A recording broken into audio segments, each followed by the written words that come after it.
Brought to you by TechnoSpark 20 series smartphones.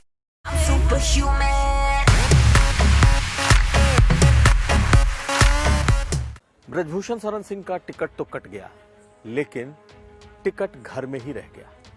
क्या सचमुच ब्रजभूषण शरण सिंह का कोई दबाव काम आया?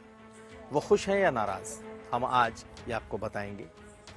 ये भी जानिए कि अमेठी और रायबरेली में क्या नॉमिनेशन कल दोनों करेंगे, यानी कि प्रियंका और राहुल गांधी। तैयारियां इस ओर इशारा कर रही हैं कि गांधी परिवार का कोई ना कोई चुनाव में जरूर उतरने जा रहा है। क्या होगा अमेठी में, क्या होगा रायबरेली में, ये भी समझने की कोशिश करेंगे। और आखिर में अमित शाह आज लखनऊ में थे। वो कौन सी चर्चा थी, कौन सी समीक्षा थी जो उन्होंने सभी संगठन के नेताओं के साथ की? ये तमाम खबरें आज का यूपी में। नमस्कार, मैं हूं कुमार अभिषेक, आप देख रहे हैं यूपी तक। हम हाजिर अपने न्यूज शो आज का यूपी लेकर। तो ब्रजभूषण शरण सिंह का टिकट कट गया। ब्रजभूषण शरण सिंह का टिकट तो कटा, लेकिन कहते हैं घी गिरा भी तो दाल में। जी हां, टिकट ब्रजभूषण शरण सिंह का कटा, लेकिन मिला तो उनके बेटे को। पिछले कई दिनों से लगातार ये चर्चा चल रही थी कि ब्रजभूषण शरण सिंह का टिकट कट सकता है, लेकिन मिलेगा किसे, ये कोई नाम सामने था ही नहीं। दरअसल बीजेपी के पास ब्रजभूषण शरण सिंह के अलावा दूसरा और कोई नाम था ही नहीं। ऐसे में ब्रजभूषण शरण सिंह ने भी एक दबाव बना रखा था कि वो चुनाव लड़ेंगे और हर हाल में लड़ेंगे। दिल्ली में शीर्ष नेताओं से बातचीत जब भी होती थी, वो हमेशा यही बात कहते थे कि मेरा क्या दोष है, मुझे बताया जाए। आखिर मुझे टिकट नहीं दिया जा रहा, अगर नहीं देना चाहती है पार्टी तो पार्टी मेरा दोष बताए। दरअसल पार्टी के नेताओं के भीतर ये बात गहरे बैठी हुई थी कि ये आरोप जो लगे हैं वो एक तरफ, लेकिन शायद ब्रजभूषण शरण सिंह इस तरीके से नहीं कर सकते। और जब ये बात पार्टी के भीतर बैठी हो तो वो हर बार इस मुद्दे को लेकर अपने नेताओं के सामने होते थे कि अगर उनका दोष है तो उन्हें फांसी पर चढ़ा दिया जाए, लेकिन अगर दोषी नहीं है तो उन्हें टिकट जरूर दिया जाए। आखिर में पार्टी को भी ये लगने लगा कि अगर ब्रजभूषण शरण सिंह का टिकट काटा जाता है तो कोई दूसरा ऐसा नहीं होगा जो इस सीट को जीत सके। सिर्फ यही नहीं, इस सीट के आसपास के जो अवध की और दूसरी सीटें हैं, उस पर भी प्रभाव पड़ना लाजमी था। चाहे अयोध्या हो, बहराइच हो, गोंडा हो, बलरामपुर हो, बस्ती हो, इस तरह की सीटों पर भी ब्रजभूषण शरण सिंह का प्रभाव है। और इसी वजह से आज उनके बेटे को टिकट दिया गया तो बहुत ही रिलैक्स नजर आए ब्रजभूषण शरण सिंह। यूपी तक ने उनसे खास बातचीत की। सुनिए उन्होंने अब जब बेटे को टिकट हुआ तो कहा क्या है। पार्टी हमसे बड़ी है और पार्टी जो भी फैसला करती है वो सोच समझ करके करती है, और इसलिए पार्टी के निर्णय से हम खुश हैं और हमारे क्षेत्र की जनता खुश है। लेकिन बार बार ये कहा जा रहा था ब्रजभूषण जी कि आप हमेशा इस बात को कहते रहे कि चुनाव आप ही लड़ेंगे, और देखा गया कि पार्टी कहीं ना कहीं ये चाहती रही कि आप चुनाव न लड़ें, बेशक आपके मुताबिक टिकट दिया जाए। ऐसा है? देखिए, पार्टी से बड़े हम नहीं हैं। ये तब तक था जब तक निर्णय आया नहीं था। अब पार्टी का निर्णय आ गया, सारी बातें समाप्त हैं और पार्टी ने जो कदम उठाया उसका स्वागत है। तो ब्रजभूषण शरण सिंह के छोटे बेटे करण भूषण सिंह को टिकट मिला है। टिकट मिलने के तुरंत बाद उन्होंने अपने पिता के पांव छुए और उसके बाद अयोध्या हनुमानगढ़ी का दर्शन करने पहुंचे, साधु संतों से आशीर्वाद लिया और उसके बाद अब कल उनके नॉमिनेशन की तैयारी है।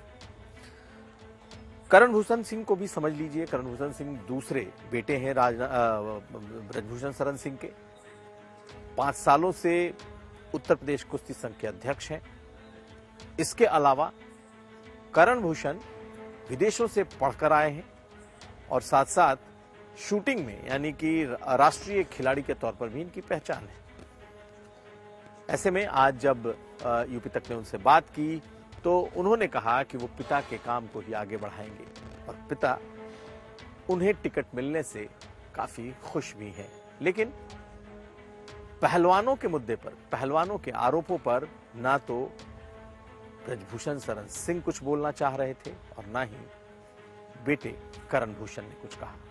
खैर, बीजेपी ने एक फॉर्मूला निकाला जिससे कि सांप भी मर जाए और लाठी भी न टूटे। यानी कि जिस तरीके से आरोप लगे थे ब्रजभूषण शरण सिंह पर, जितने गंभीर आरोप थे, उन गंभीर आरोपों का ये इलाज, ये काट निकाला गया कि उनकी जगह उनके बेटे को टिकट दे दिया गया। हालांकि सवाल अब भी उठेंगे और पहलवानों की तरफ से ट्वीट होने शुरू भी हो गए हैं। देखना है आगे क्या ये मामला शांत होता है या फिर चुनाव में मुद्दा भी बना रहता है।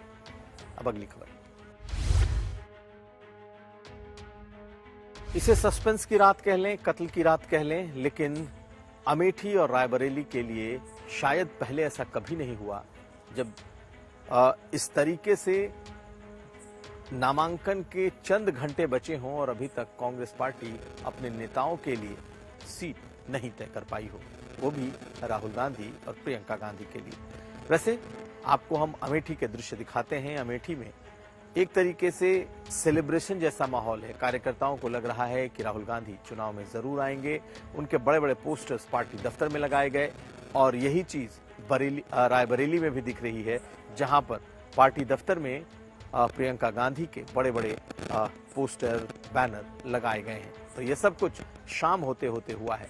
यानी कि पार्टी काडर को लगने लगा है कि कुछ भी हो, गांधी परिवार चुनाव जरूर लड़ेगा। कल सबसे ज्यादा नजर अगर कहीं रहेगी तो वो अमेठी और रायबरेली पर। देखना है कि क्या ये दोनों चुनाव में उतरते हैं या नहीं। गांधी परिवार अगर चुनाव में आता है तो किस तरीके से आता है और इस बार की चुनाव का माहौल कैसा होता है। आज अमित शाह उत्तर प्रदेश में थे। उत्तर प्रदेश में रैलियों के साथ साथ आज वो लखनऊ पहुंचे और लखनऊ में उन्होंने संगठन के साथ एक मीटिंग की। हालांकि एक मीटिंग वो पहले कानपुर में भी कर चुके थे, लेकिन आज 5वें फेज की बैठक उन्होंने लखनऊ में की। मुख्यमंत्री योगी आदित्यनाथ, संगठन महामंत्री धर्मपाल सिंह, इसके अलावा प्रदेश अध्यक्ष के साथ साथ जितने भी संगठन के लोग थे उनके साथ मीटिंग हुई और उन्होंने फीडबैक लिया। चौथे और 5वें चरण में किस तरीके से बीजेपी की कौन सी सीट कितनी भारी है, किस सीट पर लड़ाई है, कौन सी सीट ऐसी है जिस पर बीजेपी को मेहनत करने की जरूरत है। आज बाकायदा उन्होंने कार्यकर्ताओं से, अपने नेताओं से, संगठन के लोगों से इस पर फीडबैक लिया है और अपने टिप्स दिए हैं। उत्तर प्रदेश को सबसे बेहतर तरीके से संगठन के नजरिए से अगर कोई समझता है तो वो अमित शाह है और हर चुनाव में अमित शाह उत्तर प्रदेश पर अपनी खासी पैनी नजर बना करके रखते हैं। हालांकि इस बार पश्चिम से लेकर पूरब तक कई तरह के सवाल खड़े किए जा रहे हैं कि बीजेपी के लिए इस बार उत्तर प्रदेश में इंडिया गठबंधन टक्कर दे रहा है, लेकिन पार्टी के संगठन के भीतर से जो आवाज निकल करके आ रही है, उन्हें लगता है कि उनकी स्थिति कंफर्टेबल है, वो 2019 से बेहतर परफॉर्म करेंगे। ये पार्टी के भीतर की आवाज है, लेकिन क्या ये सचमुच ग्राउंड की भी आवाज है, इस पर नजर रहेगी। तो ये था आज का यूपी। हम कल फिर हाजिर होंगे। हमें दीजिए इजाजत, तब तक के लिए नमस्कार।